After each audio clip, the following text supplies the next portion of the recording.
बिस्मिल्लाहिर्रहमानिर्रहीम, अस्सलाम वालेकुम। मैं हूं डॉक्टर अहमद इजाज़ और स्मिल उम्मी क्लिनिक से मिडवान से आपसे मुखातब हूँ। आज हम बात करेंगे कि ऐसे बहुत सारे दोस्त जो हैं हमसे सवाल करते हैं और वो कि जी हमारी नज़र कमज़ोर होगी और उसके पीछे जो है वो टोबैको का बहुत ज़्यादा इस्तेमाल है।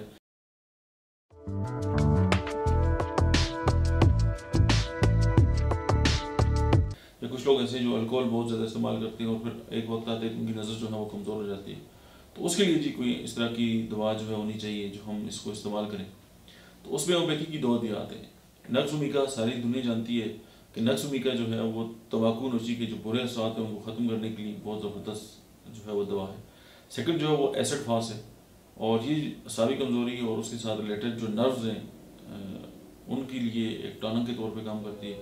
तो आप नक्स-ओ-मीका 30 में और एसिड फास 30 में मिलाकर जो है वो दिन में 3 से 4 बार इस्तेमाल करें तो आपकी ऐसी नज़र की कमज़ोरी जो शराब पीने से या बहुत ज़्यादा सिगरेट नोशी जो है करने से हुई है उसमें बहुत हद तक आपको फ़र्क पड़ता है। Thank you very much.